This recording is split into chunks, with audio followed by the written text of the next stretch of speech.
Gemparkan dunia, media ESPN terkejut. Indonesia U17 membungkam sang juara Asia, Uzbekistan di ajang Piala Kemerdekaan 2025.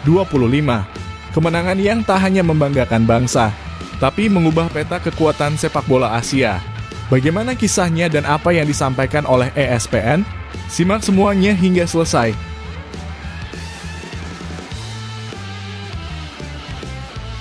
Wow! Baru saja Indonesia mengguncang Asia dengan kemenangan bersejarah atas Uzbekistan. Namun, perjuangan belum selesai. Tantangan sesungguhnya kini menanti di depan mata dan tantangan itu bernama Mali. Sebuah tim dengan sejarah, kekuatan, dan reputasi mengerikan di level junior.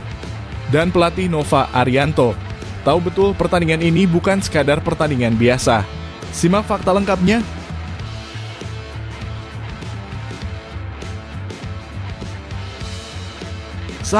Striker muda dari FC Utrecht, Miliano Jonathans, resmi menjalani proses naturalisasi untuk membela timnas Indonesia.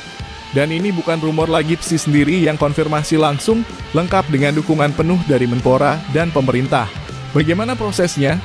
Simak semuanya hingga selesai. Serta beberapa berita timnas Indonesia hari ini. Selengkapnya hanya di Zona Timnas Indonesia.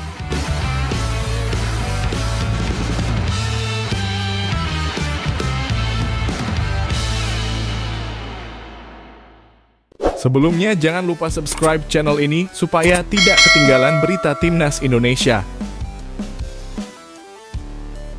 Gemparkan dunia, media ESPN terkejut. Indonesia U17 membungkam sang juara Asia, Uzbekistan di ajang Piala Kemerdekaan 2025. Kemenangan yang tak hanya membanggakan bangsa, tapi mengubah peta kekuatan sepak bola Asia. Bagaimana kisahnya dan apa yang disampaikan oleh ESPN? Simak semuanya hingga selesai. Piala Kemerdekaan 2025 bukan sekadar turnamen biasa. Digelar di Stadion Utama Sumatera Utara, Medan. Ajang ini menjadi bagian dari perayaan Hari Kemerdekaan Republik Indonesia yang ke-80. Namun tahun ini berbeda karena Indonesia berani mengundang tim-tim kuat dari Asia. Di antara mereka ada Uzbekistan, juara bertahan Piala Asia U17, tim yang dikenal kuat, disiplin, dan bertabur talenta muda berkualitas. Sebelum laga dimulai, mayoritas analis sepak bola memprediksi Indonesia akan kesulitan. Lawan terlalu kuat. Indonesia masih belajar. Namun kenyataan di lapangan benar-benar mengejutkan dunia. Dari peluit pertama dibunyikan, Garuda Muda langsung menunjukkan intensitas tinggi, pressing ketat, dan organisasi permainan yang luar biasa rapi. Menit ke-17 stadion bergemuruh. Dimas Adi, penyerang lincah, menerima umpan matang dari Dava. Lewat gerakan cepat dan cerdik, ia mengecoh bek Uzbekistan dan menaklukkan kiper. Gol pembuka. Indonesia unggul 1-0. Uzbekistan mencoba membalas. Menit 43, tembakan keras Murodov hampir membuat jantung penonton berhenti. Tapi Dava, kiper muda kita, tampil heroik. Tepisannya menyelamatkan Indonesia dari kebobolan. Menit ke-67, tendangan sudut dari Fabio Aska mengarah ke tiang jauh. Di sana Al-Ghazani melompat tinggi, sundulannya menembus gawang Uzbekistan. 2-0 untuk Indonesia. Stadion bergemuruh lebih keras lagi. Garuda Muda benar-benar mengepakkan sayapnya. Raksasa media olahraga dunia, ESPN, menjuluki kemenangan ini sebagai monumental. Dalam artikelnya, mereka menyebut Asia kini harus mulai mengalihkan perhatian ke Asia Tenggara, tepatnya ke Indonesia. ESPN menyoroti bagaimana Indonesia tampil dengan permainan modern transisi cepat, umpan pendek yang akurat, dan tekanan tinggi di sepertiga akhir lawan. Mereka bahkan menyebut gaya main ini mirip kombinasi antara Asia Tenggara dengan pendekatan taktik Eropa Timur. Singkatnya, berkelas dan efisien. Nama pelatih Nova Arianto langsung jadi sorotan. ESPN menyebutnya sebagai arsitek kebangkitan Indonesia. Ia dianggap berhasil menyuntikkan gaya main progresif ke skuad muda Indonesia.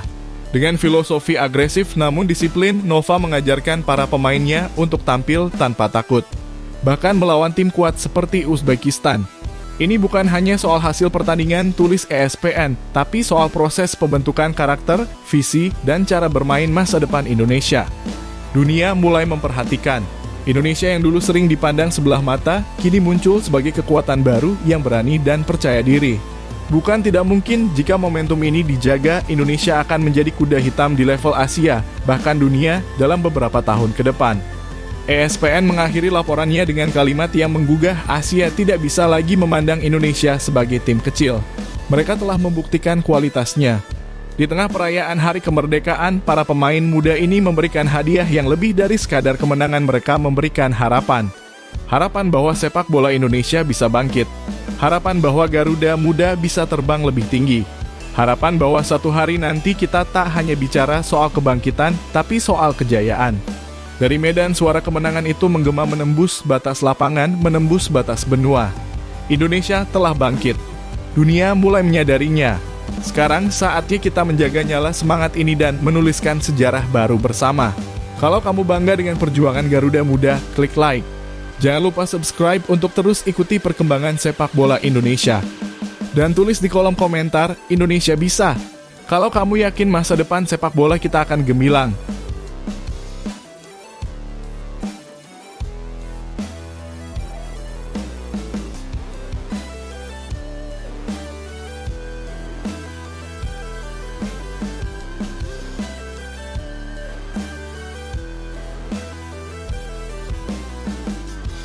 Wow, baru saja Indonesia mengguncang Asia dengan kemenangan bersejarah atas Uzbekistan.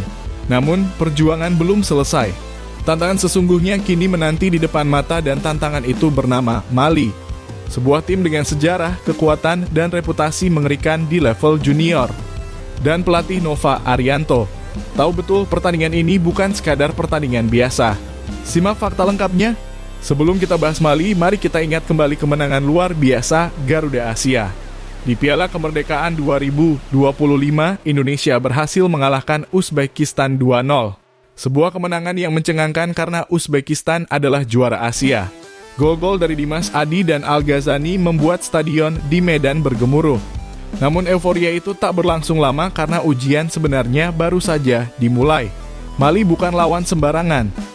Negara asal Afrika Barat ini memiliki sejarah panjang dalam turnamen kelompok usia.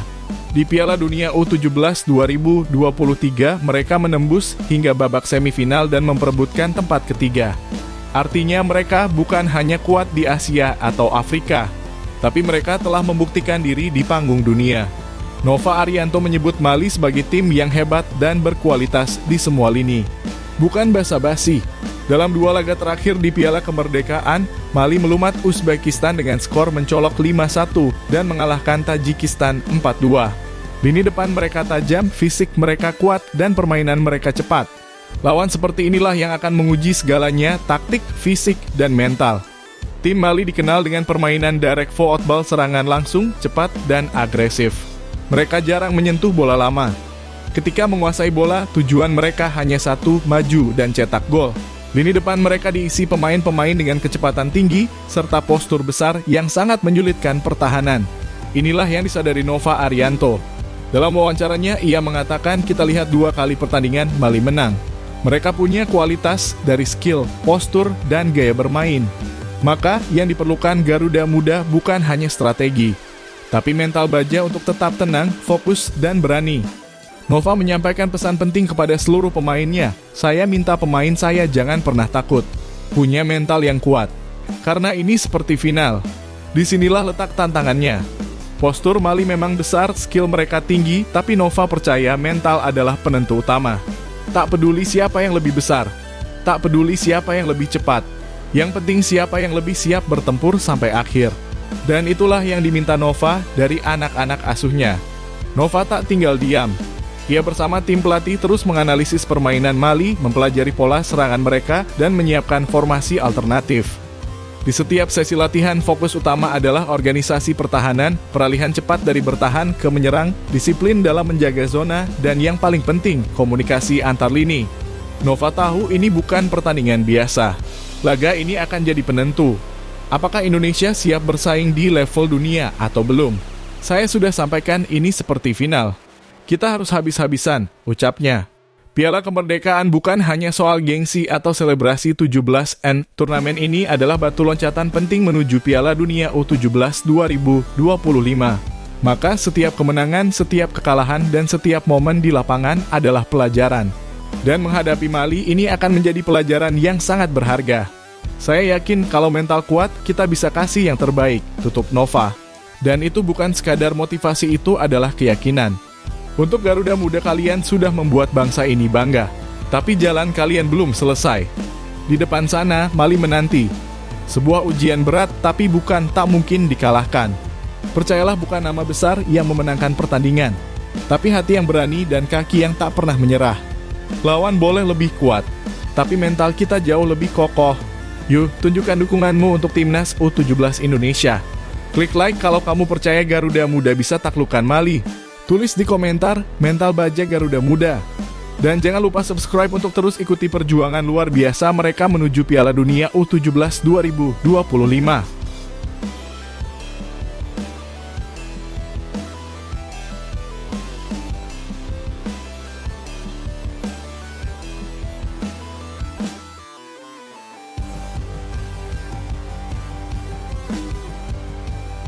Sah, striker muda dari FC Utrecht, Miliano Jonathans, resmi menjalani proses naturalisasi untuk membela Timnas Indonesia.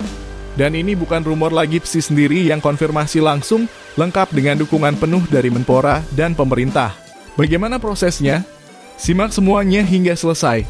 Nama Miliano Jonathans mungkin masih terdengar baru bagi sebagian pecinta sepak bola tanah air. Tapi buat para penggemar yang mengikuti pergerakan talenta diaspora, nama ini sudah cukup lama masuk radar dan kini mimpi untuk melihatnya berseragam Garuda semakin dekat jadi kenyataan. Pemain keturunan Indonesia asal Depok ini sedang menjalani proses naturalisasi resmi agar bisa membela Timnas Indonesia di ajang paling bergengsi, kualifikasi Piala Dunia 2026. Miliano Jonathans adalah penyerang sayap berusia 21 tahun yang saat ini bermain untuk klub Eredivisie Belanda, FC Utrecht. Musim sebelumnya, ia tampil gemilang bersama Vitesse Arnhem, mencatatkan 11 gol dan 4 assist dari 38 pertandingan. Catatan ini membuatnya jadi salah satu pemain muda paling menjanjikan yang bermain di Eropa dan memiliki darah Indonesia. Ia dikenal punya kecepatan, kelincahan, dan kemampuan menembak yang tajam dari sisi kiri. Bisa main sebagai winger, second striker, bahkan false nine. Tipe pemain modern yang cocok dengan gaya main Kluivert. Meski lahir dan besar di Belanda, Miliano Jonathans punya darah Indonesia dari sang ayah yang berasal dari Depok, Jawa Barat. Hal inilah yang membuat proses naturalisasinya lebih cepat karena ia memiliki ikatan keturunan langsung. Sudah lama PSSI membidiknya dan kini proses itu resmi dijalankan. Miliano bukan sekadar pemain hebat, tapi juga punya kebanggaan membawa nama Indonesia di level internasional. Ketua Umum PSSI Erick Thohir akhirnya buka suara dan mengumumkan bahwa dokumen naturalisasi Miliano telah diserahkan secara resmi kepada Menpora. Bertemu dengan Menteri Pemuda dan Olahraga Bapak Dito Aryo Tejo. Dalam kesempatan ini PSSI menyerahkan dokumen proses naturalisasi Miliano Jonathans untuk memperkuat Timnas Indonesia di kualifikasi Piala Dunia Round 4. Proses selanjutnya akan dibawa ke DPR RI untuk mendapat persetujuan. Jika lancar, Oktober nanti Miliano bisa langsung memperkuat Garuda. Timnas Indonesia butuh tambahan daya gedor. Apalagi di putaran keempat kualifikasi Piala Dunia 2026 zona Asia, kita akan menghadapi lawan berat Arab Saudi dan Irak. Dan saat ini striker andalan Indonesia, Ole Romenyi, mengalami cedera dan diragukan bisa tampil. Sinilah peran Miliano sangat penting. Ia bisa jadi pembeda di lini depan. Gaya mainnya agresif, cepat, dan berani duel satu lawan satu, cocok untuk melawan pertahanan tim Asia Barat yang terkenal disiplin dan kuat. Di grup B, Timnas Indonesia harus melawan Arab Saudi dan Irak, dua tim yang punya sejarah panjang di Piala Dunia dan peringkat FIFA yang jauh di atas Indonesia. Untuk lolos ke putaran selanjutnya, kita harus finish minimal di posisi 2 besar. Maka kehadiran pemain seperti Miliano dengan jam terbang tinggi di Eropa bisa menambah amunisi berharga untuk menantang dominasi tim raksasa Asia. Kabar baiknya, pemerintah mendukung penuh proses naturalisasi ini. Menpora Dito Aryo Tejo menyatakan komitmennya untuk mendukung langkah-langkah strategis demi kemajuan Timnas Indonesia. Ini jadi sinyal kuat kita tak main-main.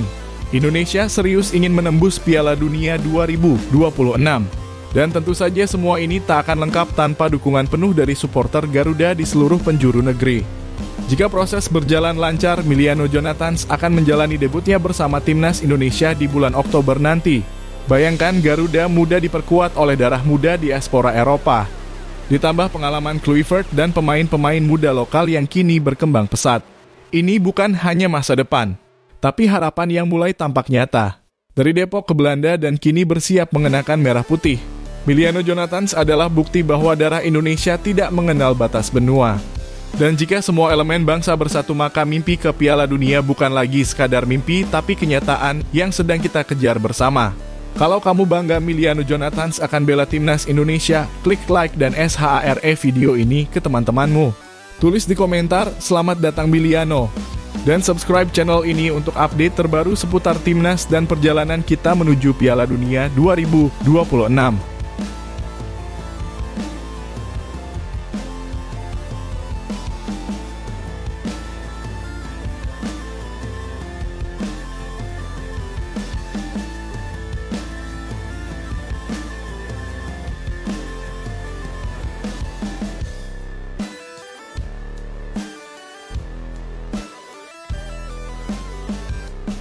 Berkelas.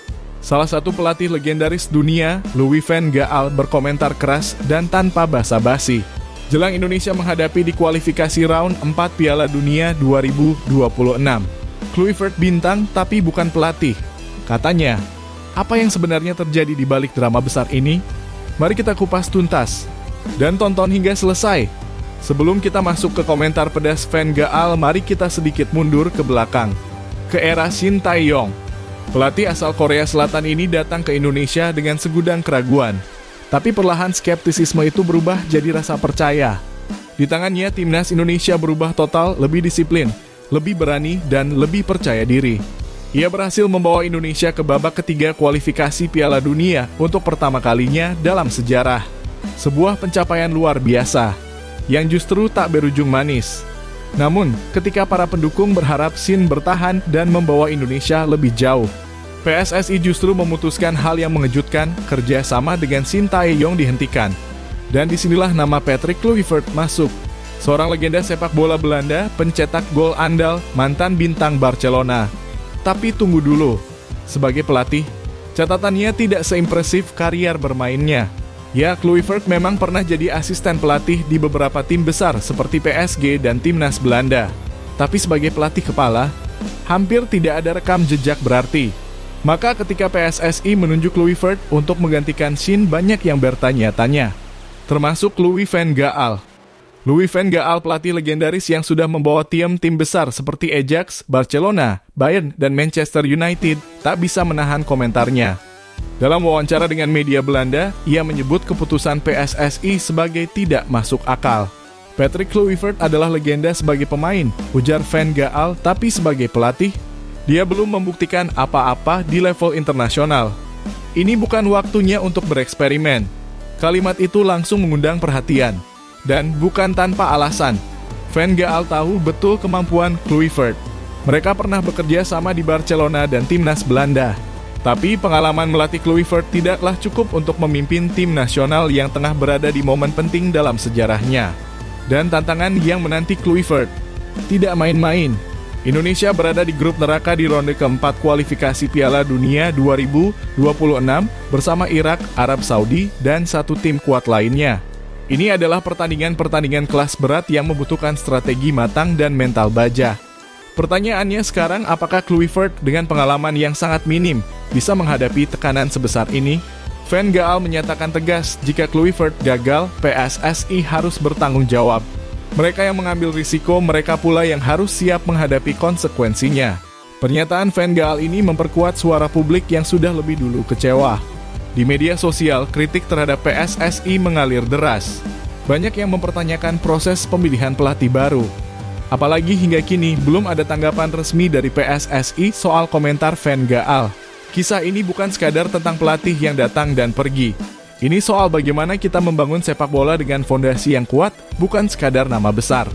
Van Gaal mengingatkan kita bahwa pengalaman dan rekam jejak harus jadi pertimbangan utama, bukan popularitas semata. Apakah Patrick Kluivert akan membungkam semua kritik dengan prestasi gemilang? Atau prediksi Van Gaal akan terbukti benar? Waktu yang akan menjawab. Tapi satu hal pasti, sepak bola Indonesia pantas mendapat keputusan yang bijak, bukan sekadar sensasi. Bagaimana pendapat kalian tentang kritik Van Gaal terhadap PSSI dan pengangkatan Kluivert? Apakah kalian setuju? Tulis pendapat kalian di kolom komentar dan jangan lupa like, share, dan subscribe untuk update terbaru seputar dunia sepak bola Indonesia dan internasional.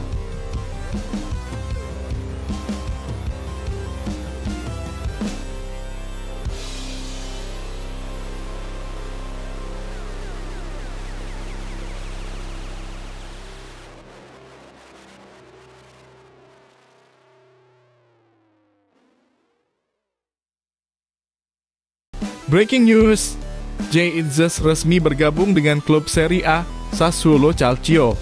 Bukan cuma langkah besar untuk karier Jay pribadi, tapi juga jadi lompatan prestisius bagi sepak bola Indonesia. Penasaran gimana proses transfer ini bisa terjadi? Apa artinya buat timnas?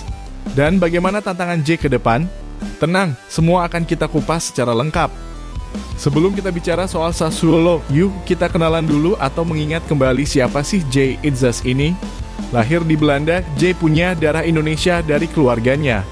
Karier sepak bolanya dimulai dari Akademi PSV, lalu melanjutkan ke FC Eindhoven dan Go Ahead Eagles. Tapi namanya benar-benar melejit saat ia bergabung dengan Venezia FC. Jay dikenal sebagai bek tengah yang tenang, cerdas membaca permainan, dan punya kemampuan distribusi bola yang sangat baik. Di timnas Indonesia, ia menjelma jadi salah satu pemain paling penting bahkan dipercaya jadi kapten tim dalam sejumlah laga penting.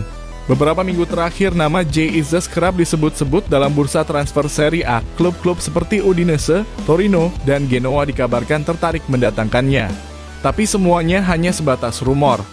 Sampai akhirnya muncul nama Sassuolo. Sassuolo Calcio akhirnya menang dalam perburuan ini. Tim yang terkenal dengan gaya bermain atraktif itu mengumumkan transfer Jay pada Sabtu malam, 9 Agustus 2025 dengan cara yang unik. Mereka memposting gambar bendera Indonesia dan Bali bikin netizen Indonesia langsung heboh. Tak lama kemudian unggahan itu dikonfirmasi dengan foto resmi. Jay Itzes mengenakan seragam Sassuolo dengan caption singkat tapi berarti besar, "Selamat datang, Jay."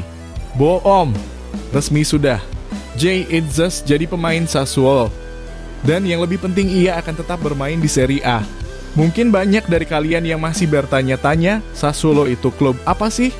Kecil ya? Gak pernah dengar? Nah, mari kita bahas sebentar. Sassuolo adalah klub asal kota kecil di Italia, tapi mereka terkenal dengan gaya bermain, menyerang, dan filosofi sepak bola modern. Pernah dilatih oleh pelatih-pelatih seperti Roberto De Zerbi dan Alessio Dionisi, Sassuolo dikenal sebagai klub pengembang bakat. Disinilah nama-nama besar seperti Domenico Berardi, Manuel Locatelli, dan Gianluca Scamacca bersinar sebelum pindah ke klub top Eropa. Jadi, walau bukan klub besar, Sassuolo adalah tempat ideal buat pemain yang ingin naik level dan berkembang secara teknis dan taktis. Dan kini, giliran Jay Itzes. Sebelum pindah, Jay punya musim yang luar biasa bersama Venezia FC. Bergabung sejak musim 2023/2024, Jay mencatatkan 66 penampilan di semua kompetisi Serie B, Serie A, dan Coppa Italia. Ia juga mencetak 5 gol dengan 3 gol penting yang membantu Venezia promosi ke kasta tertinggi musim lalu. Tak heran kalau Venezia pun memberi ucapan perpisahan yang penuh rasa hormat. Dalam pernyataan resminya, mereka berkata, "Terima kasih atas komitmen, profesionalisme, dan semangatmu, Jay. Semoga sukses di petualangan berikutnya." Transfer ini bukan cuma kabar baik buat Jay pribadi, tapi juga untuk timnas Indonesia. Bayangkan kapten timnas bermain reguler di Serie A. Itu artinya kualitas, pengalaman, dan mentalitasnya bakal naik level. Ini penting, apalagi mengingat tantangan besar Indonesia di ronde keempat kualifikasi Piala Dunia menghadapi tim-tim kuat seperti Arab Saudi dan Irak. Pemain seperti Jay bisa jadi pembeda bukan cuma dari segi teknis, tapi juga jadi panutan di lapangan. Tapi tentu saja tantangan di Serie A tidak main-main. Jay akan menghadapi striker-striker top seperti Romelu Lukaku, Lautaro Martinez, Dusan Vlahovic, hingga Victor Osimhen. Tapi justru dari sinilah pemain bisa berkembang lebih cepat. Kalau Jay bisa tampil konsisten di Sassuolo, bukan tidak mungkin. Dia akan jadi pemain Indonesia pertama yang menarik perhatian klub-klub elite Eropa. Siapa tahu masa depan bisa membawa Jay ke AC Milan, Inter, atau bahkan Premier League. Sebuah babak baru telah dimulai. Jay Itzes resmi menjadi milik Sassuolo Calcio dan dengan itu harapan baru pun tumbuh baik untuk kariernya maupun untuk sepak bola Indonesia secara keseluruhan. Bagaimana menurut kamu? Apakah Jay Itzes akan bersinar di Serie A? Apakah ini jadi pembuka jalan untuk pemain Indonesia lainnya ke Eropa? Tulis pendapat kamu di kolom komentar. Jangan lupa untuk like, share, dan subscribe channel ini biar gak ketinggalan update terbaru seputar dunia sepak bola, terutama pemain-pemain kebanggaan Indonesia di luar negeri.